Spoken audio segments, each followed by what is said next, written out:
नमस्कार दर्शक बंधु आपण को आम चैनल को स्वागत।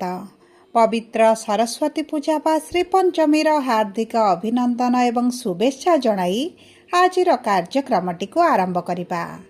देखंतु 2026 जनवरी मास 23 तारिख दिन सरस्वती पूजा पड़वा को जाउछि एवं एही सरस्वती पूजा दिन हेबा को जाउछि एक बड़ परिवर्तन।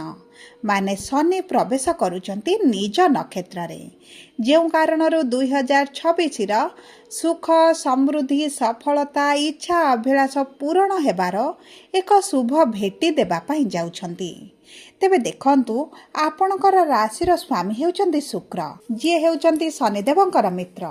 तेणु करी शनि जेतेबेले निजर गृहरे निज नक्षत्र रे रहिबे सेतेबेले द्विगुणित शुभ फल प्रदान करने सहित आपणकर राशि को बा मित्रर राशि को बहुत अधिक शुभ फल प्रदान करिवे। देखंतु शनि आपणकर षष्ठ गृह रे विराजमान होइछंती एवं षष्ठ गृह को कुंडलीर शुभ बोली मना जायनी, किंतु शनि एही षष्ठ गृह रे शुभ फल प्रदान करती। तेबे देखंतु आपणकर जो सब समस्या चलीथिला विशेष भाव में आपणकर कर्म क्षेत्र रे एवं आपणकर संपर्क रे जो समस्या चली आपणकर शत्रु वृद्धि घटिचंती से सब क्षेत्र रे आसीबो बड़ परिवर्तन। देखंतु एही कली जुग रे टंका पावर एवं संपत्ति हेउची सबुठारु बड़ बड़ ताकत एवं आपणक पाखरे जदि एही तीनोटी जिनिस नाही तेबे आपणको केही पचारिबेनी मानिबेनी किबा सम्मान मध्य देबेनी। किंतु देखंतु समय परिवर्तनशील आपणक सहित जहाँ भी पूर्वर घटी आसी ताहा हेबाकु जाउछि परिवर्तन। शनि जेहेतु कर्मर धर्मर कारक ग्रह तेणुकरी आपणकर समय काल परिवर्तन हेबा सहित आपणक कर्म परिवर्तन हेबो एवं आपणकर जीवन मध्य परिवर्तन हेबो। आपणकर सहित जो लोक माने विश्वासघातकता करुथिले आपणक संपर्क रे जो तिक्तता आसीछि आपण जो करजिया होई जाइछंती सेथिरे आसीबो परिवर्तन। कारण शनि हेबे षष्ठ गृह रे प्रबल एवं षष्ठ गृह रोग ऋण रिपुर गृह बोली मध्य कुआ जाए। तेणु करी आपणकर जो करज वृद्धि घटी आपणकर संपर्क रे समस्या आसीछि चाकरी रे समस्या आसीछि विशेष भाव में किसी तुला राशि व्यक्ति माने जो एभली संपर्क रे पसिचंती जो संपर्क को समाज ग्रहण करिबो नाही सेही संपर्क रो आपण बाहरिबा पाई जाउछंती। देखंतु दर्शक बंधु आपणकर नक्षत्र अनुसार अलग अलग फल प्राप्त हेबो, किंतु आपणकर नक्षत्र अनुसार केबे प्राप्त हेबो केउ समय प्राप्त हेबो कौन रही प्रतिकार कौन कले आपण को शुभ फल गुड़िक प्राप्त हेबो एही वीडियो रे विस्तृत भाव में आलोचना करिबी। सेतिपई आपण आम सह वीडियो शेष पर्यंत जोड़ी होई रुहंतु। किंतु वीडियोटी आरंभ करिबा पूर्वरु आपणकर भी जदि तुला राशि होई थाए एवं आपण भी ईश्वर को आंतरिक भक्ति एवं विश्वास करंती तेबे वीडियोटी को लाइक करंतु। कमेंट बॉक्स रे जय जगन्नाथ जय मां लक्ष्मी अवश्य लिखि दियंतु। ता सहित आम सह जोगाजोग करिबा पई वीडियोर मध्य भाग रे एक व्हाट्सएप नंबर टी दिया जाइछि, जो नंबर साहाय्य आपण आम सह जोगाजोग करी निजर नूतन कुंडली प्रस्तुत करि परिबे, कुंडली विश्लेषण कराई परिबे किंबा आपणकर चाकरी विवाह व्यवसाय प्रेम संपर्क शिक्षा स्वास्थ्य को नहीं किछि समस्या रहिछि तार सहजरे एवं स्वल्प मूल्य रे समाधान करि परिबे। सेतिपई आपण आम सह वीडियोर शेष पर्यंत जोड़ी होई रुहंतु। एबे आसंतु कार्यक्रमटी को आग को बढ़ाइबा एवं जानिबा एही सरस्वती पूजा परठारु आपणक जीवन रे कोन घटिबो परिवर्तन।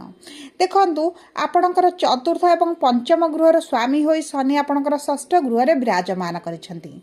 तेणु करी शनि जेतेबेले बलवान हेबे आपणकर षष्ठ गृहटी को एक्टिव करिबा सहित आपणकर चतुर्थ एवं पंचम गृह मध्य एक्टिव रहिबो। माने एही गृह संबंधित जे कोनोसी कार्य रहिछि सेतिरे आपणको सफलता प्राप्ति हेबो। सर्वप्रथम हेउछि आपणकर चतुर्थ गृह। चतुर्थ गृह हेउछि आपणकर भोग विलास ऐश्वर्य सुख सुविधा एवं आपणकर मांकर मध्य गृह बोली कुआ जाए। देखंतु आपणकर मांक सहित जदि आपणकर समस्या चलीछि सेतिरे आसी बड़ परिवर्तन। जदि आपणक मांक ठारू आपण दूर रे रहिचंती तबे आपणक मांक सहित भेट होई पारे, मांक सहित संपर्क मधुर होई पारे किंबा आपणक मांक स्वास्थ्य रे जदि समस्या रहिछि जेउ कारणरू आपण चिंतित रहुचंती आपणकर अर्थ खर्च हेउछि किंतु स्वास्थ्य रे परिवर्तन आसुनी किंबा आपणकर विवाह चाकरी व्यवसाय स्वास्थ्य को नहीं आपणक मां चिंतित रहिचंती ସେହି ସବୁ କ୍ଷେତ୍ରରେ ଆସିବ ବଡ଼ ପରିବର୍ତ୍ତନ। ଆପଣଙ୍କର ଯଦି କିଛି ପ୍ରପର୍ଟିକୁ ନେଇ ସମସ୍ୟା ଚାଲିଛି, ଆପଣଙ୍କ ପୈତୃକ ସମ୍ପତ୍ତି କି ହେଉ କିମ୍ବା ଆପଣ କିଛି କ୍ରୟ କରିଛନ୍ତି, ସେହି ପ୍ରପର୍ଟିରେ ଯଦି ଆପଣଙ୍କର ବି କିଛି ସମସ୍ୟା ଚାଲିଛି ସେଥିରେ ଆସିବ ପରିବର୍ତ୍ତନ। ଏବଂ ଯଦି ଆପଣ କିଛି ପ୍ରପର୍ଟି ବିକ୍ରି କରିବା ପାଇଁ ଚାହୁଁଛନ୍ତି କିମ୍ବା କ୍ରୟ କରିବା ପାଇଁ ଚାହୁଁଛନ୍ତି, ତେବେ ଏହି ସରସ୍ୱତୀ ପୂଜା ପରଠାରୁ ବହୁତ ଭଲ ସମୟ ରହିଛି।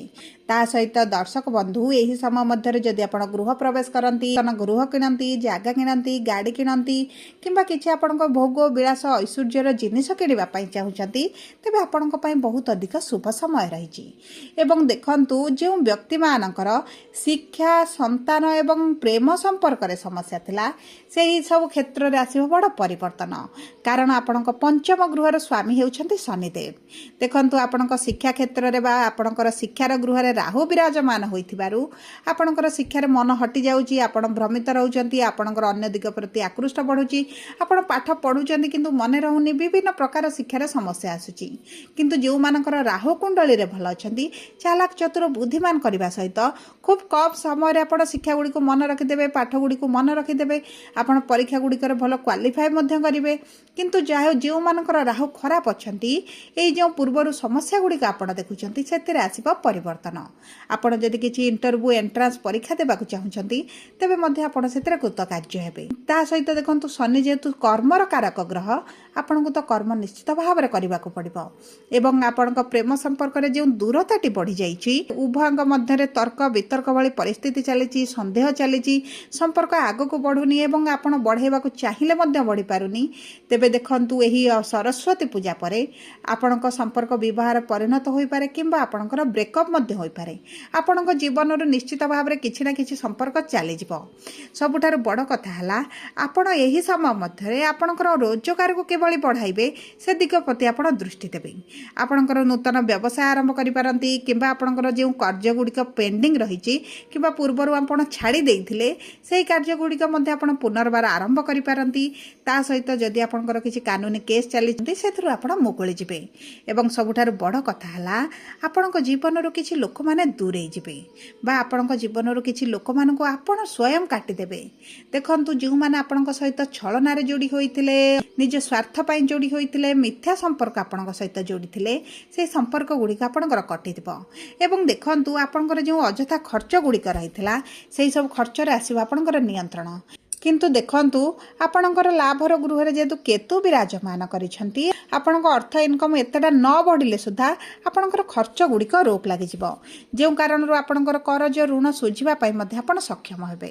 ଏବଂ ଆପଣ ଏହି ସମୟ ମଧ୍ୟରେ ଛୋଟ ଛୋଟ ଜିନିଷ ଗୁଡ଼ିକୁ ଅଧିକ ଧ୍ୟାନ ଦେବା ଆରମ୍ଭ କରିବେ, ପରଖିବା ଆରମ୍ଭ କରିବେ ଏବଂ ସବୁ କାର୍ଯ୍ୟକୁ ଯେତେବେଳେ ନିଜେ ସମ୍ଭାଳିବା ଆରମ୍ଭ କରିବେ, ସେତେବେଳେ ଆପଣଙ୍କ କର୍ମକ୍ଷେତ୍ରରେ ମାନ ସମ୍ମାନ ବୃଦ୍ଧି ହେବା ସହିତ ଆପଣଙ୍କର କାର୍ଯ୍ୟ କରିବାର ଦକ୍ଷତା ଶୈଳୀକୁ ମଧ୍ୟ ପ୍ରଶଂସିତ କରାଯିବ। ଦେଖନ୍ତୁ, ଆପଣଙ୍କର ଯେଉଁ ସବୁ ଓପନ୍ ଭାବରେ କହିଦେବାର ଅଭ୍ୟାସ ଅଛି, ସମସ୍ତଙ୍କ ସହିତ ନିଜର ଫିଲିଙ୍ଗସ୍ ହେଉ, ନିଜର କାର୍ଯ୍ୟ ହେଉ, ନିଜର ପ୍ଲାନିଂ ହେଉ, ନିଜର ଆର୍ଥିକ ଇନକମ୍ ହେଉ, ଆପଣ ଯେଉଁ ସେୟାର କରୁଥିଲେ, ଏବେ ଆପଣ ସିକ୍ରେଟ୍ ରଖିବା ଆରମ୍ଭ କରିବେ। ଜୀବନରେ କିଛି ଜିନିଷ ଗୁଡ଼ିକ ଆପଣ ନିଜ ଭିତରେ ଲୁଚାଇବା ଆରମ୍ଭ କରିବେ, ଯାହା ଆପଣଙ୍କ ସଫଳତାର ବଡ଼ ଚାବିକାଠି ହେବ ଏବଂ ଏହା ଆପଣଙ୍କୁ ସଫଳତା ଦେବାରେ ବହୁତ ଅଧିକ ସାହାଯ୍ୟ କରିବ। ତେବେ ଦେଖନ୍ତୁ, ଆପଣଙ୍କ ନକ୍ଷତ୍ର ଅନୁଯାୟୀ ଆପଣଙ୍କ ଉପରେ କି ପ୍ରକାର ପ୍ରଭାବ ପଡ଼ିବ, ଏହି ବିଷୟରେ ଆସନ୍ତୁ ଆଲୋଚନା କରିବା। ସର୍ବପ୍ରଥମ ହେଉଛି ଚିତ୍ରା ତୁଳା ବା 14/7 ତୁଳା ରାଶି ଏବଂ ଆପଣଙ୍କର କାରକ ହେଉଛନ୍ତି ମଙ୍ଗଳ, ମାନେ ଆପଣଙ୍କ ନକ୍ଷତ୍ରର ସ୍ୱାମୀ। ଦେଖନ୍ତୁ, ମଙ୍ଗଳ ଆପଣଙ୍କର ଚତୁର୍ଥ ଗୃହରେ ଅଛନ୍ତି, ପଞ୍ଚମ ଗୃହକୁ ଆସିବେ, ମିତ୍ରର ଗୃହରେ ରହିବେ, ଶତ୍ରୁର ରାଶିରେ ରହିଲେ ମଧ୍ୟ ଆପଣଙ୍କୁ ଏତେଟା ଖରାପ ପ୍ରଭାବ ପକାଇବେ ନାହିଁ। ଆପଣ ଊର୍ଜାବାନ ଅନୁଭବ କରିବେ। ଆପଣଙ୍କର କର୍ମକ୍ଷେତ୍ରରେ ଯଦି କିଛି ପରିବର୍ତ୍ତନ ଚାହୁଁଛନ୍ତି, ତାହା ମଧ୍ୟ ହୋଇଯିବ। କାରଣ ମଙ୍ଗଳଙ୍କର ସପ୍ତମ ଦୃଷ୍ଟି ଯେହେତୁ ଥିଲା, ଆପଣଙ୍କର ପ୍ରମୋସନ୍ ଅଟକି ରହିଥିଲା, ଆପଣଙ୍କର ଟ୍ରାନ୍ସଫର ହୋଇପାରୁନଥିଲା, କର୍ମକ୍ଷେତ୍ରରେ ଏତେ ଆଗକୁ ବଢ଼ିପାରୁନଥିଲେ, ସେହି ସବୁ କ୍ଷେତ୍ରରେ ଆପଣଙ୍କର ପରିବର୍ତ୍ତନ ଆସିବ। ଏବଂ ଦେଖନ୍ତୁ, ଆପଣଙ୍କ ସ୍ୱାସ୍ଥ୍ୟକୁ ଆପଣଙ୍କୁ ଟିକେ ଜଗିବାକୁ ପଡ଼ିବ, ବିଶେଷ ଭାବରେ ଆପଣଙ୍କର ଖାଦ୍ୟ ପାନୀୟକୁ, ନଚେତ ଆପଣଙ୍କ ଗୋଡ଼ରେ, ପାଦରେ କିମ୍ବା କାନ୍ଧ, ଅଣ୍ଟା ଏଭଳି ଜଏଣ୍ଟ ଗୁଡ଼ାକରେ ପେନ୍ ମଧ୍ୟ ଆପଣ ଅନୁଭବ କରିପାରନ୍ତି। ଏବେ ଆସନ୍ତୁ ଜାଣିବା ସ୍ୱାତି ତୁଳା ବା 15/7 ଏବଂ ଆପଣଙ୍କର ନକ୍ଷତ୍ରାଧିପତି ହେଉଛନ୍ତି ରାହୁ। ରାହୁ ଆପଣଙ୍କର ପଞ୍ଚମ ଗୃହରେ ବିରାଜମାନ କରିଛନ୍ତି। ଦେଖନ୍ତୁ, ଏହି ସମୟ ମଧ୍ୟରେ ଆପଣଙ୍କର ଶିକ୍ଷା ସମ୍ବନ୍ଧିତ ଯାହା ବି ସମସ୍ୟା ରହିଛି ତାହା ଦୂର ହୋଇଯିବ। ଯଦି ଆପଣ ଉଚ୍ଚଶିକ୍ଷା କରିବା ପାଇଁ ଚାହୁଁଥିଲେ, ତେବେ ଏହି ଅଭିଳାଷ ମଧ୍ୟ ଆପଣଙ୍କର ପୂରଣ ହେବ ଏବଂ ଆପଣ ଯଦି ବିଦେଶ ଯିବାକୁ ଚାହୁଁଥିଲେ ଆପଣଙ୍କ ଶିକ୍ଷା ପାଇଁ ହେଉ କାମ ପାଇଁ ହେଉ ତେବେ ମଧ୍ୟ ସେଥିରେ ଆପଣଙ୍କୁ ସଫଳତା ପ୍ରାପ୍ତି ହେବ। ଯେଉଁ ବ୍ୟକ୍ତିମାନେ ବିବାହର ଯୋଜନାରେ ରହିଛନ୍ତି ଆପଣଙ୍କ ବିବାହ ହେବାର ବହୁତ ଅଧିକ ସମ୍ଭାବନା ରହିଛି, କାରଣ ଗୁରୁ ଯେହେତୁ ଆପଣଙ୍କ ଭାଗ୍ୟର ଗୃହରେ ଅଛନ୍ତି ଏବଂ ଆପଣଙ୍କର ବିବାହର ଗୃହର ସ୍ୱାମୀ କେନ୍ଦ୍ରରେ ଅଛନ୍ତି, ଆପଣଙ୍କ ବିବାହ ହୋଇପାରେ କିମ୍ବା ଆପଣଙ୍କର ମନପସନ୍ଦର ବିବାହ ପ୍ରସ୍ତାବ ସହିତ ଆପଣଙ୍କର ଠିକ୍ ହୋଇ ମଧ୍ୟ ରହିପାରେ। ଆପଣଙ୍କ ପାଇଁ ବହୁତ ଅଧିକ ଶୁଭଦାୟକ ରହିବ। ତା ସହିତ ଆସନ୍ତୁ ଜାଣିବା ବିଶାଖା ତୁଳା ବା 16/22 ଆପଣଙ୍କର ନକ୍ଷତ୍ରାଧିପତି ହେଉଛନ୍ତି ଦେବଗୁରୁ ବୃହସ୍ପତି, ଯିଏ ଆପଣଙ୍କର ଭାଗ୍ୟର ମାଲିକ ହେଇ ବସିଛନ୍ତି। ଦେଖନ୍ତୁ ଏହି ସମୟ ମଧ୍ୟରେ ଆପଣଙ୍କ ଭାଗ୍ୟ ଭରସାରେ ଆପଣ ଯେକୌଣସି କାର୍ଯ୍ୟ କରନ୍ତୁ, ନୂତନ ବ୍ୟବସାୟ ଆରମ୍ଭ କରନ୍ତୁ, ଅର୍ଥ କେଉଁଠି ଇନଭେଷ୍ଟ କରନ୍ତୁ କିମ୍ବା ଆପଣଙ୍କର ଜାଗା ଗାଡ଼ି କିଛି କ୍ରୟ କରିବା ପାଇଁ ଚାହୁଁଛନ୍ତି ତାହା ମଧ୍ୟ କରନ୍ତୁ, ଆପଣଙ୍କ ଭାଗ୍ୟ ଆପଣଙ୍କ ସାଥ ଦେବ। ଆପଣଙ୍କ ଠାରୁ ଆପଣଙ୍କ ଭାଗ୍ୟ 2 ପାଦ ଆଗରେ ଚାଲିବ। ଦେଖନ୍ତୁ ଏହି ସମୟ ମଧ୍ୟରେ ଆପଣଙ୍କର ଖାଦ୍ୟ ପାନୀୟକୁ ବିଶେଷ ଭାବରେ ଧ୍ୟାନ ଦେବେ, କାରଣ ଆପଣଙ୍କର ମୋଟାବାଟି ବଢ଼ିପାରେ କିମ୍ବା ଆପଣଙ୍କର ମୋଟାବା କାରଣବଶତଃ ଆପଣଙ୍କର ଚର୍ବି ବଢ଼ିବା କାରଣବଶତଃ ଆପଣଙ୍କର ପେଟରେ ମଧ୍ୟ କିଛିଟା ସମସ୍ୟା ଦେଖାଦେଇପାରେ। ସବୁ ପରେ ଦେଖନ୍ତୁ ଅଶୁଭତ୍ୱକୁ ଦୂର କରି ଶୁଭାଶୁଭ ଫଳ ବୃଦ୍ଧି କରିବା ପାଇଁ ଆପଣ ପ୍ରତିଦିନ ଶୁକ୍ରଙ୍କର ବୀଜ ମନ୍ତ୍ର 108 ଥର ପାଠ କରନ୍ତୁ। ତାହା ସହିତ ସୂର୍ଯ୍ୟଙ୍କୁ ପ୍ରାତଃ ସମୟରେ ଜଳ ଅର୍ପଣ କରନ୍ତୁ ଏବଂ କିଛି କୁକୁରମାନଙ୍କୁ ଖାଇବାକୁ ଦେବା ସହିତ ଚଢ଼େଇମାନଙ୍କୁ ମଧ୍ୟ କିଛିଟା ଦାନା ଦେଲେ ଆପଣଙ୍କ ପାଇଁ ଶୁଭଦାୟକ ରହିବ। ଯଦି ଆପଣଙ୍କର ତୁଳା ରାଶି ହୋଇଥାଏ, ଭିଡ଼ିଓଟି କିଭଳି ଲାଗିଲା କମେଣ୍ଟ ବକ୍ସରେ ଲେଖି ଜଣାନ୍ତୁ। ଧନ୍ୟବାଦ।